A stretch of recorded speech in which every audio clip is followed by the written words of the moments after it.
đâu kìa.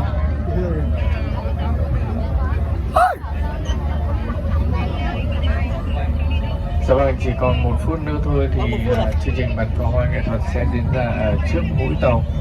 Anh chị có thể chọn cho mình những cái chỗ vị.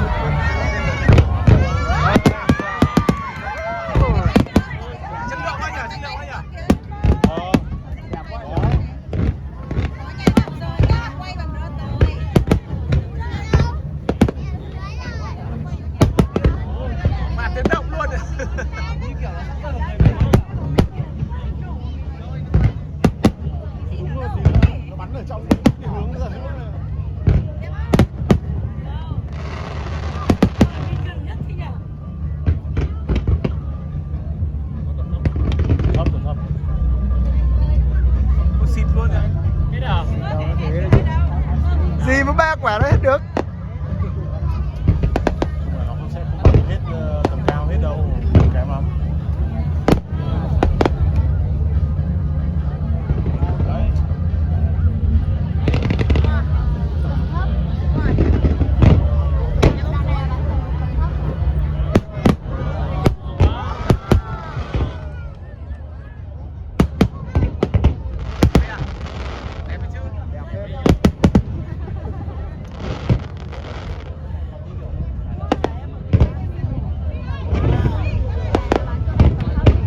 Cái hướng đỡ rơi ấy, cái hướng rơi nó nằm về cái hướng biển này. Quả nào nó xịt bay về.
Ít phải 15 phút chứ.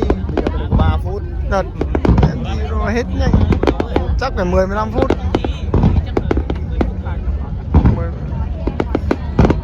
Lung linh nữa rồi.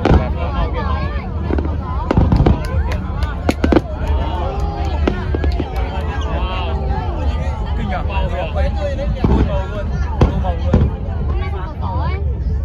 Nó phải có gió nó mới đẹp được. Để cho ít gió nha, vén thôi nhé. Vậy cái. Anh thích cả flycam quay cả. Từ lâu rồi, từ nãy rồi. Thấy rồi.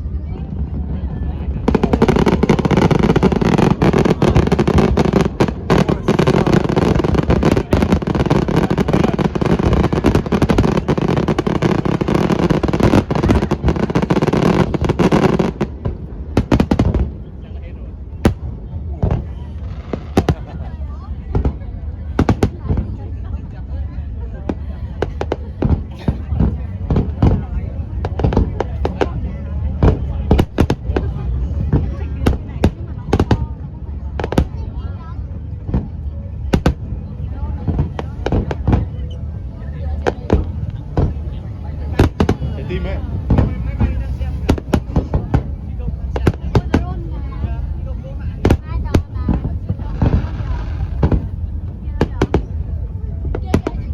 Hai cái đấy.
được ở cái mặt ở phía chân địa pháo ấy.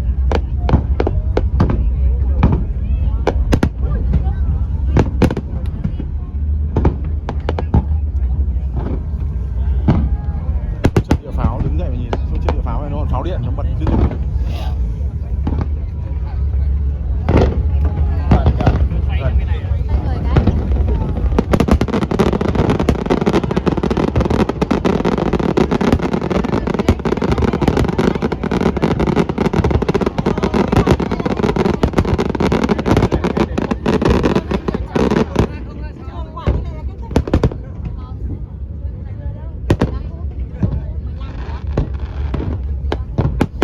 Mới được có 7 phút thôi.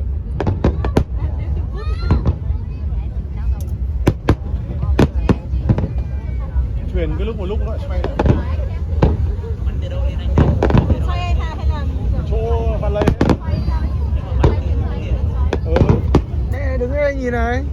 Đứng chân địa pháo bắn nổi nhìn rõ ở dưới bắn lên đây. Đấy, nhìn thấy luôn chắc địa pháo nó mà.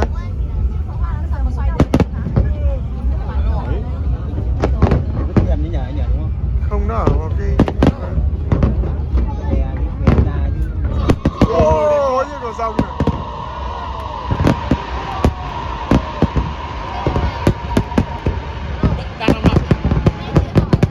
Rồng.